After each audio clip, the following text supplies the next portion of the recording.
Hello friends, नमस्कार। आज हम लोग इस वीडियो में सॉल्व करने वाले हैं कक्षा 8 गणित प्रश्नावली 5.1 का प्रश्न संख्या 3। अभी तक आप लोगों ने प्रश्न संख्या 1 और 2 को नहीं देखा है तो आप हमारे चैनल के प्लेलिस्ट में जाकर देख सकते हैं।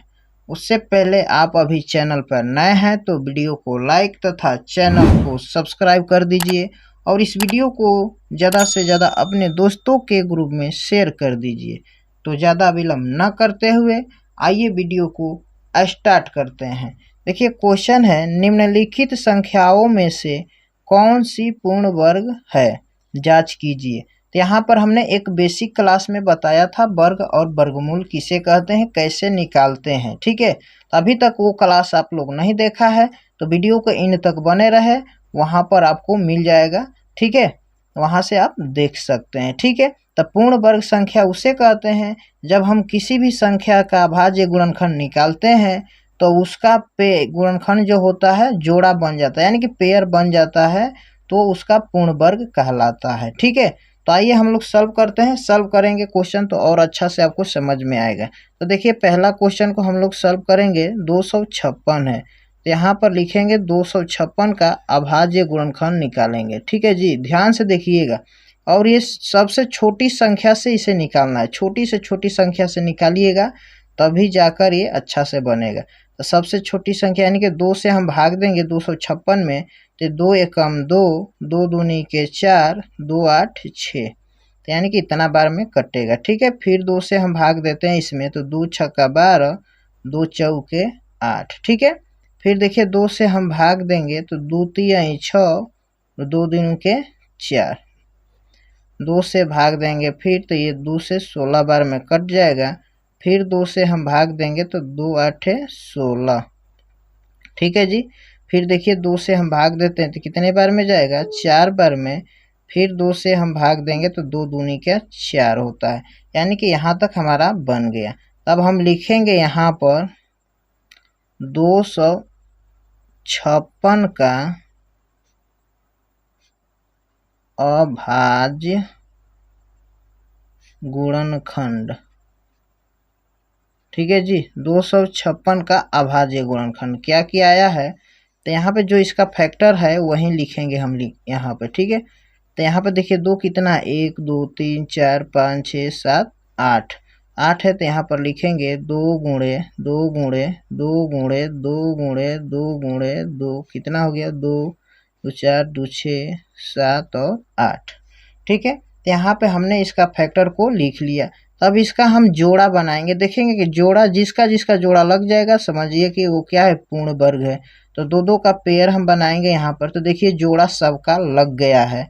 अब इसे हम लिखेंगे 2 2 है तो यहाँ पे 2 का स्क्वायर करेंगे और इसमें से इसको भी उसी तरह करेंगे और यहाँ पर इसको उसी तरह करेंगे सेम। तो यहाँ पर देखिए 2 2 का क्या बन गया है, पेयर बन गया है। जब पेयर बन गया है तो हमने आपको बताया था शुरू में ही, जिसका पेयर बन जाएगा यानी कि जोड़ा लग जाएगा वो क्या होगा, पूर्ण वर्ग संख्या। तो लिखेंगे अतः यह पूर्ण वर्ग संख्या है। ठीक है, ये आंसर हो गया। ठीक है, क्या हो गया, हमने जांच कर भी दिखा दिया कि यह क्या है, एक पूर्ण संख्या है। ठीक है, चलिए सेकेंड क्वेश्चन की तरफ चलते हैं। सेकेंड क्वेश्चन है 360। ठीक है, इसे भी हम लोग चेक करेंगे कि ये पूर्ण वर्ग संख्या है या नहीं। तो सबसे छोटी संख्या से कटाएंगे 2 से, तो 2 एकम 2, 2 8 16 0। ठीक है, फिर 2 से कटाएंगे इसे तो 2 9 18, 0 है तो 0 उतारेंगे। फिर 2 से हम भाग देंगे 90 में तो ये 45 बार में कटेगा।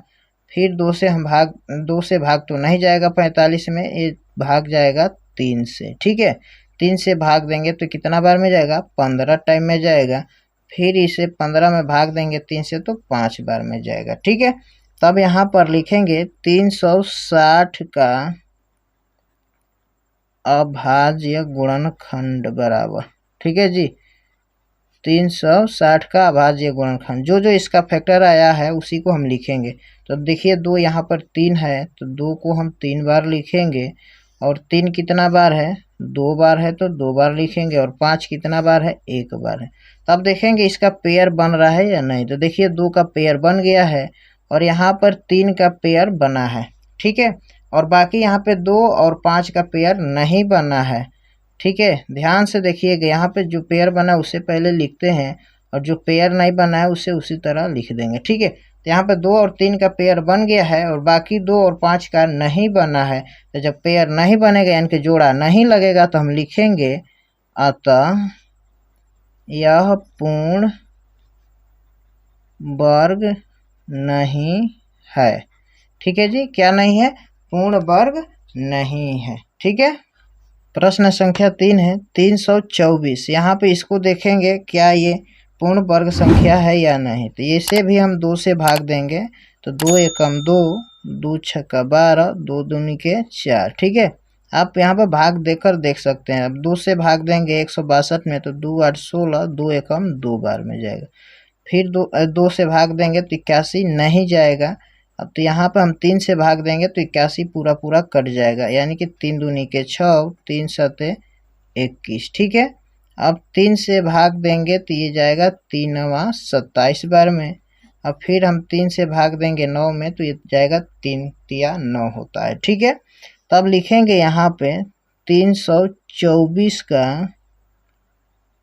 अभाज्य गुणनखंड बराबर, ठीक है जी। 324 का अभाज्य गुणनखंड क्या क्या आया है। तो यहाँ पे 2 बार आया है तो लिखेंगे, और 3 कितना बार आया है, 3 यहाँ पर देखिए 4 बार आया है तो यहाँ पर लिखेंगे 3 को 4 बार, ठीक है। अब यहाँ पे क्या करेंगे, पेयर बनाएंगे।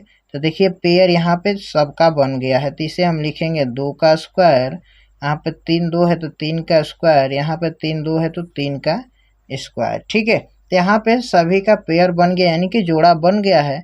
तब हम लिखेंगे अतः यह पूर्ण वर्ग है, ठीक है। इसे भी हमने जांच कर दिया। चौथा नंबर क्वेश्चन है 400। इसे भी हमें देखना है कि ये पूर्ण वर्ग संख्या है या नहीं है, ठीक है। तो देखिए सबसे पहले छोटी संख्या से भाग देंगे, यानी कि 2 से भाग देंगे 400 में तो ये 200 बार में पूरा पूरा कट जाएगा, ठीक है। फिर 2 से भाग देंगे तो ये 100 बार में कटेगा। फिर 2 से भाग देंगे तो ये 50 बार में चला जाएगा भाग, ठीक है। अब 50 में 2 से भाग देंगे तो 25 बार में भाग जाएगा। अब देखिए 2 से भाग देंगे 25 में तो नहीं जाएगा, ये सीधे अब 5 से भाग जाएगा, 5 25 होता है, ठीक है। तब हम लिखेंगे यहाँ पे 400 का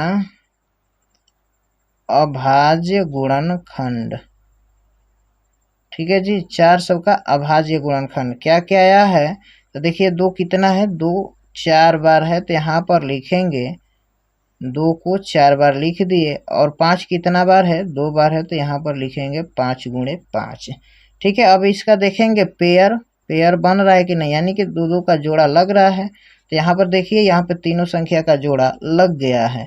तब हम लिखेंगे यहाँ पे 2 का स्क्वायर, 2 बार है तो यहाँ पर भी 2 बार है तो 2 का स्क्वायर लिखेंगे। यहाँ पर 5 2 बार है तो 5 का स्क्वायर, सबका जोड़ा लग गया है तो ठीक है। तो यहाँ पर हम लिखेंगे अतः यह पूर्ण वर्ग संख्या है। क्या है, पूर्ण वर्ग संख्या है। यानी कि ये भी क्वेश्चन हमारा सॉल्व हो गया। उम्मीद करते हैं कि ये क्वेश्चन आपको अच्छा से समझ में आया होगा। अभी तक नहीं समझ में आया तो वीडियो को 1 से 2 बार पॉज करके फिर से देखिए, ज़रूर समझ में आएगा, ठीक है। इतना समय देने के लिए आपका बहुत बहुत धन्यवाद।